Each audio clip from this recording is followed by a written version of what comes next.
ഏറ്റവും പഴയ സാങ്കേതികതയുള്ള MiG-21 വിമാനങ്ങൾ ഉപയോഗിച്ച് പാകിസ്ഥാന്റെ നൂതന സാങ്കേതിക വിമാനമായ F-16 തുരത്തി ഓടിച്ച് അപകടത്തിൽപ്പെട്ട് പാകിസ്ഥാന്റെ പിടിയിലായി മോചിതനായ അഭിനന്ദൻ വർദ്ധമാൻ ഇപ്പോൾ ഇന്ത്യയുടെ മുഴുവൻ ഹീറോയാണ്. അതേസമയം അഭിനന്ദൻ വർദ്ധമാനെ പോലെ തന്നെ അഭിനന്ദൻ വർദ്ധമാന്റെ മീശയും ഇപ്പോൾ ട്രെൻഡിങ്ങിലാണ്.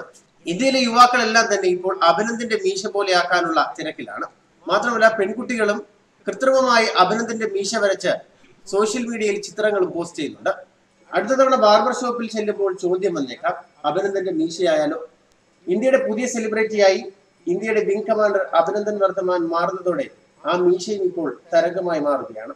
പാകിസ്ഥാൻ വിമാനം വെടിവെച്ചിട്ട് ശത്രുവിന്റെ പിടിയിലായിട്ടും അസാമാന്യ ധൈര്യത്തോടെ പതറാതെ നിന്ന് രാജ്യത്തിന്റെ അഭിമാനം ഉയർത്തിപ്പിടിച്ച പോരാളിയുടെ പര്യായമായി ആ സ്റ്റൈലൻ മീശയും ലോകം ആഘോഷിക്കുന്നു. അഭിമാനത്തിന്റെയും ധീരതയുടെയും ചിഹ്നം. അഭിനന്ദന്റെ മീശ ഒരെണ്ണം വയ്ക്കാൻ പല യുവാക്കൾക്കും ഇപ്പോൾ ആവേശമാണ്. എനിക്കും വേണം അഭിനന്ദന്റെ മീശയെന്ന് പിഞ്ചു ബാലന്മാർ വരെ പറയുന്നു. ചിത്രങ്ങൾ ആദ്യം പുറത്തു വന്നപ്പോൾ വ്യോമസേന വിംഗ് കമാൻഡർക്ക് ഇങ്ങനെയൊരു മീശയോ എന്ന് പലരും അമ്പരന്നിരുന്നു. എല്ലാവരും ആദ്യം ശ്രദ്ധിച്ചതും അത് തന്നെയായിരുന്നു. അഭിനന്ദൻ ഒരു സൂപ്പർ ബ്രാൻഡായി അതിവേഗം മാറുന്നുവെന്ന് ഫാഷൻ ലോകത്തെ വിദഗ്ധർ തന്നെ പ്രചരിപ്പിക്കുന്നുണ്ട്. ചരിത്രത്താളുകളിൽ പടയോട്ടങ്ങൾ നയിച്ച് പ്രതാപികളായ രാജാക്കന്മാരുടെ ഓർമ്മയുണർത്തുന്നുണ്ട് യുദ്ധവിമാനത്തിന്റെ ചിറക് പോലെയുള്ള ആ ഉശിരൻ മീശയ്ക്ക്.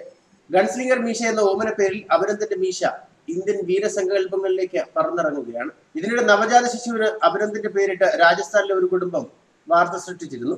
അൽവാറിലെ കിഷൻഗഡിലെ കുടുംബമാണ് തങ്ങളുടെ കുഞ്ഞിന് അഭിനന്ദന്റെ പേരിട്ടത്. അഭിനന്ദൻ തിരിച്ചെത്തിയ അതേ ദിവസം ജനിച്ച കുട്ടിക്കാണ് അഭിനന്ദൻ എന്ന പേര് നൽകിയിരിക്കുന്നത്. രാജസ്ഥാനിലെ ഒരു കുടുംബമാണ് ഇത്തരത്തിൽ കുട്ടിക്ക് അഭിനന്ദൻ എന്ന പേര് നൽകിയത്. ആൾവാറിലെ ജിനേഷ് ഭൂട്ടാനി എന്ന കുടുംബമാണ് അഭിനന്ദൻ എന്ന പേര് കുട്ടിക്ക് നൽകിയത്. IAF പൈലറ്റ് തിരിച്ചെത്തിയ അതേ മണിക്കൂറിൽ തന്നെ എന്റെ മരുമകൾ ഒരു ആൺകുഞ്ഞിന് ജന്മം നൽകി. ഞങ്ങൾ അവന് അഭിനന്ദൻ എന്ന് പേര് നൽകിയത് പൈലറ്റിനോടുള്ള ആദര സൂചകമായാണെന്നാണ് ജിനേഷ് പറഞ്ഞത്. അഭിനന്ദനെ സംബന്ധിച്ചുള്ള വാർത്തകൾ മരുമകൾ അടക്കമുള്ള തന്റെ കുടുംബം വളരെ പിരിമുറുക്കത്തോടെയാണ് കണ്ടിരുന്നതെന്നും ആ സമയത്താണ് മരുമകളെ ലേബർ റൂമിൽ പ്രവേശിപ്പിച്ചതെന്നും അദ്ദേഹം പറയുന്നു. മകനെ അഭിനന്ദനെ പോലെ ധൈര്യശാലിയായി ഒരു സൈനികനാക്കുമെന്നും കുട്ടിയുടെ മാതാവ് സപ്ന ദേവി പറഞ്ഞിരുന്നു.